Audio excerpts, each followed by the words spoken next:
अस्सलामु अलैकुम वरहमतुल्लाहि वबरकातुहु।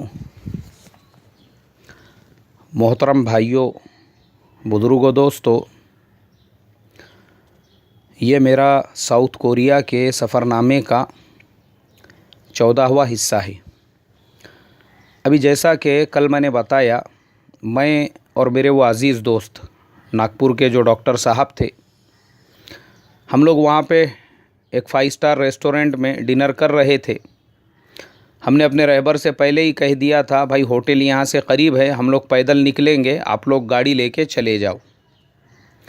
खाना वगैरह होने के बाद हम लोग पैदल निकले अपनी होटल की तरफ, टहलते टहलते रास्ते से। तो वो मेरे दोस्त डॉक्टर साहब ने मुझसे कहा, बोले सैयद साहब आप देखो ना, यहाँ पे इन लोगों ने ये जो तरक्की की हुई है, आपने गौर किए? बोले 3-4 दिन के अंदर किसी सिग्नल पे हमको कोई भिखारी नहीं नज़र आया, किसी फुटपाथ के ऊपर लोग जगह घेर के बैठे हुए नज़र नहीं आए।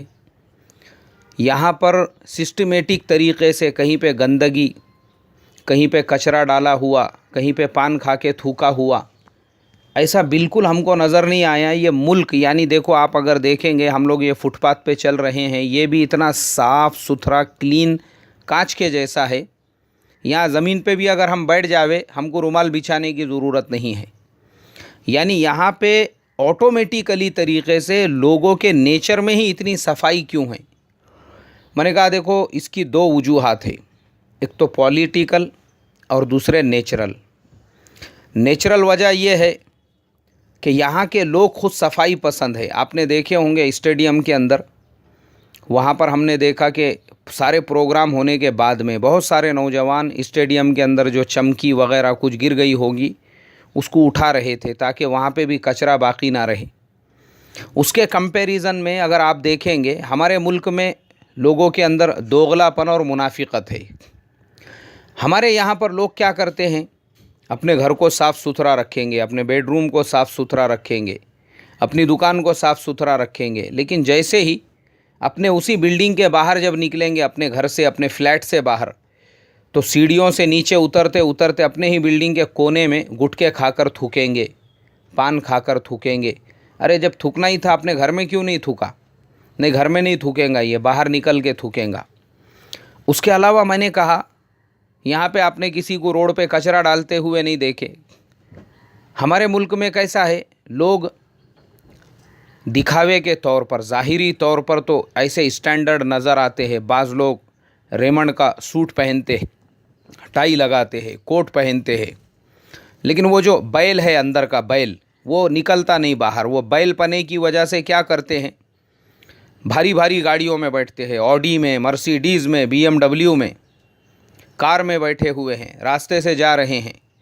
अब पैसे के बलबूते पे कार तो आ गई, लेकिन अंदर का जानवरपना गया नहीं। इसके लिए वो कार चलाते चलाते रोड पे पिचकारी मारेंगे गुटखा खा के। मैंने कहा, मुझे इतनी हैरत होती है कि बाज़ लोग कम से कम वो कार का तो लिहाज रखना चाहिए कि मैं कैसी कार में बैठ के जा रहा हूँ। अगर मैं गुटखा खा के रोड पे थूकूंगा तो मेरा नहीं तो कम से कम कार का रेप्यूटेशन ख़राब होगा। लोग बोलेंगे, यार कौन सा गधा ड्राइवर की सीट के ऊपर बैठा हुआ है, कि गाड़ी कैसी है, कौन सी गाड़ी में मैं बैठ के सफ़र कर रहा हूँ, उसका ख्याल भी नहीं। इसको वो पिचकारियाँ मार रहा है रोड पे, रास्ते पे। और उसके अलावा कचरा जो है, कचरा हमारे मुल्क में लोग घरों से निकलते हैं। मैंने कहा, मैंने अक्सर कार वालों को देखा हूँ, वो कार चलाते चलाते रोड के साइड में कचरा फेंक देते, पेप्सी का कैन रोड पे फेंक देते। मतलब गाड़ी आ गई, कपड़े आ गए, टाई आ गई, सब आया, अंदर का बैल वो निकला नहीं, वो ख़त्म नहीं हुआ। यहाँ पे कैसा है, लोगों की ज़िंदगी में सादगी है। यहाँ पे लोग दिखावा, फैशन, अपने यहाँ पे कैसा है, दिखावा फैशन ज़्यादा है, यहाँ वो चीज़ नहीं है। ये लोग नेचुरल लाइफ जीते हैं, इसके लिए इनके अंदर ही ये नेचुरली ये तमाम सिफ़ात, ये तमाम अच्छाइयाँ हैं कि भाई हम हमारे मुल्क को साफ़ कैसे रखें, सुथरा कैसे रखें, हमारे मुल्क में गंदगी ना हो, कचरा ना हो, इसका यहाँ के लोगों को भी ख्याल है। और पॉलिटिकली मैंने कहा, हमारे वहाँ पे और यहाँ पे फ़र्क ये है, यहाँ पर पूरी पब्लिक को इन लोगों ने अपने शहर का डेवलपमेंट ऐसा किया, पूरी पब्लिक को नीचे पहुँचा दिया। हर आदमी को रोज़गार दिया, भाई फुटपाथ पे दुकान मत लगाओ, नीचे अंडरग्राउंड में हमने दुकानें बनाई हुई है, ये आप एक दुकान ले लो और आप यहाँ पे तिजारत करो। यानी अपने मुल्क के लोगों का उन्होंने इतना ख्याल रखा, इसलिए यहाँ ज़रूरत नहीं पड़ती लोगों को फुटपाथ पे दुकान लगाने की। हमारे यहाँ पे प्रॉब्लम क्या है, हमारे यहाँ पर जो अमीर है, जो करोड़पति है, वो करोड़पति से डबल करोड़पति बनते जा रहा है। उसने गवर्नमेंट को धोखा दे के गवर्नमेंट के स्कीम में भी एक आधी दुकान ली हुई है, उसकी अपनी ख़रीदी हुई 4-4, 5-5 दुकानें किराए से दी हुई है। एक घर की बजाय 8-8, 10-10 घर इसने किराए से लेकर लोगों को दिए हुए हैं, और बाकी जो हमारे मुल्क का ज़रूरतमंद है उसके पास दुकान नहीं है बेचारे के पास। तो ये जो सिस्टम हमारे यहाँ चल रहा है, एक आदमी जॉब कर रहा है या गवर्नमेंट जॉब कर रहा है, वहाँ से उसको लाखों रुपयों में सैलरी मिल रही है, अब वो तो बढ़ते जा रहा है। अब जब उसका सब कुछ आराम से चल रहा है, फिर उसको लालच है दूसरे घर की, तीसरे फ्लैट की, चौथे फ्लैट की, 1 से 4 दुकानों की, ताकि मुझे किराया आ सके, भाड़ा आ सके। मैंने कहा यहाँ वो सिस्टम नहीं है।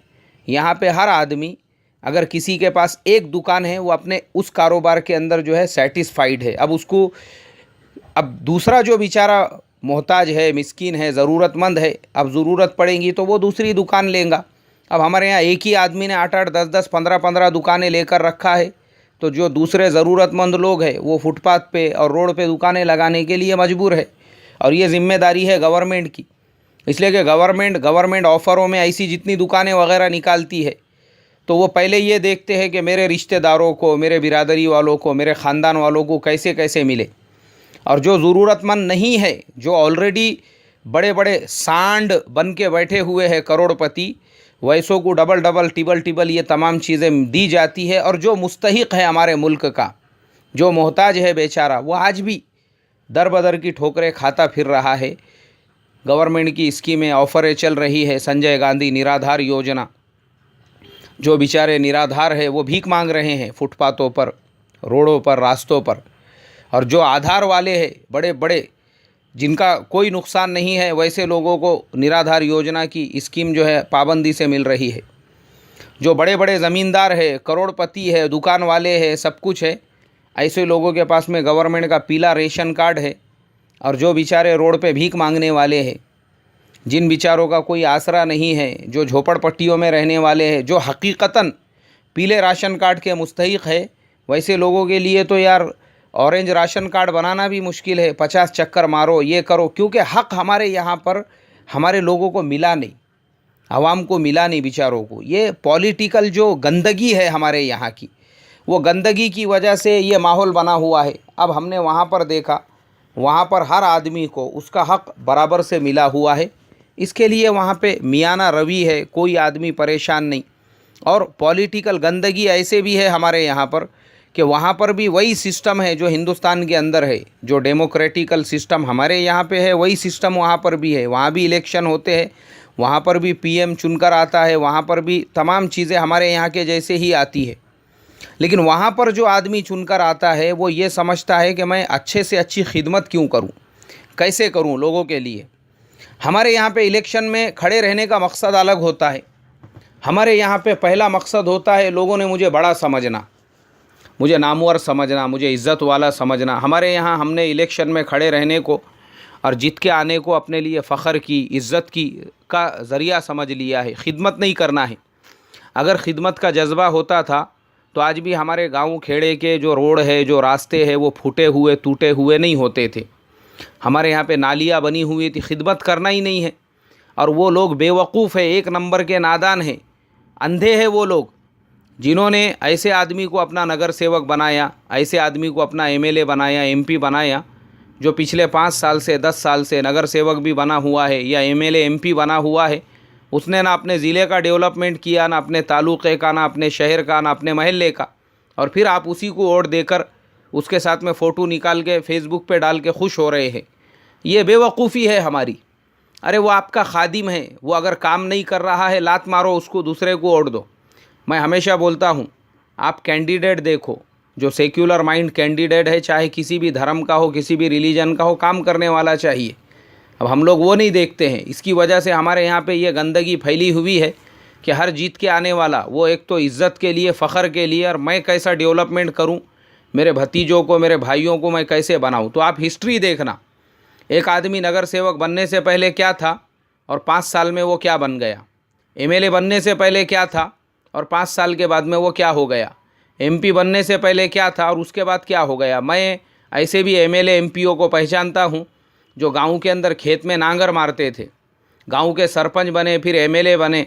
आज उनके बच्चे बॉम्बे जैसे शहर में 300-300 करोड़ की प्रॉपर्टीज़ खरीद रहे हैं। कहाँ से आई भाई इतनी प्रॉपर्टी? बाप आज से चंद साल पहले खेत में नांगर मारता था, एमएलए बन गया, एमपी बन गया, मिनिस्टर बन गया, और उसके तालुक़े में, उसके ज़िले में आप जाकर देखेंगे आज भी वहाँ पे शेतकरी खुदकशी कर रहे हैं। आज भी गाँवों में सीमेंट रोड बने हुए नहीं है। प्रधानमंत्री सड़क योजना पूरे मुल्क में लागू है, लेकिन उसके अपने शहर के, अपने तालुक़े के देहातों में वो ऑफ़र, वो स्कीम कहाँ है? वो पेपरों में है, उसके पैसे आ चुके हैं, सब खा चुके हैं, प्रॉपर्टियाँ बन चुकी है, और पब्लिक जो है वापस से और उन्हीं को अपना लीडर समझ रही है। ये अंधापन है हमारे यहाँ का, ये ब्लाइंडनेस है हमारे मुल्क का। हम लोग ये सोचते नहीं है कि वो हमारा, इसीलिए आज भी हमारे यहाँ पे नालियाँ तक ढंग की बनी हुई नहीं है, आज़ादी के 70 साल बाद में भी। और वहाँ पे ड्रेनेज किधर जा रहा है उसका कोई ख्वाबो ख्याल नहीं है। हमारे से 1 साल बाद आज़ाद होने के बाद तो मेरी और वो हमारे डॉक्टर साहब की यही चर्चा होने लगी कि भाई हमारे मुल्क में ये 2 चीज़ों ने, एक तो लोगों के पर्सनल नेचर ने और दूसरे हमारे यहाँ के पॉलिटिक्स ने मुल्क को गंदा करके रखा हुआ है।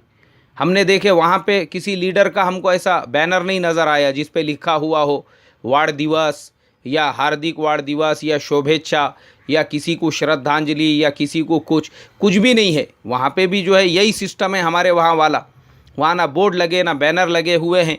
पर हमारे यहाँ पे अभी मिजाज ऐसा बन चुका है, गली गली में लीडर पैदा हो चुके हैं, महल्ले महल्ले में। अभी तो ऐसा हाल है, ऐसा फतरा हटाए तो उसके नीचे से 8-10 लीडर बाहर निकल रहे हैं। क्यों? काम नहीं करना है भाई, हर एक को पद चाहिए, हर एक को पोस्ट चाहिए, हर एक को बड़ापन चाहिए। यही हमारे यहाँ पे हो रहा है। वहाँ पे लोगों को काम करना है और वहाँ का सिस्टम देखो कैसा है। मैंने हमारे रहबर से ऐसी बातचीत चल रही थी, मैं बोला यार तुम्हारी पीएम जो है वो एक लेडीज़ है ना, एक फ़ीमेल है ना? तो वो मेरे रहबर ने कहा नहीं अभी वो जेल में है बोले। मैंने कहा जेल में? ऐसा क्या लफड़ा की थी उसने, जेल में चले गई तो? बोले उसने किसी कंपनी के साथ में, किसी कंपनी को कोई कॉन्ट्रैक्ट देना था या उसका कोई लाइसेंस इशू करना था, तो उसके अंदर वो रिश्वत के केस के अंदर आई, तो इसके लिए उसको फ़ौरन पीएम की कुर्सी से ही उठा के जेल के अंदर डाल दिया गया। अब हमारे यहाँ पे देखो, वो पीएम को जेल में डाला गया, उसने कहा ये एक्चुअली उसने किसी कंपनी के साथ रिश्वत का मामला किया इसलिए जेल में डाला गया।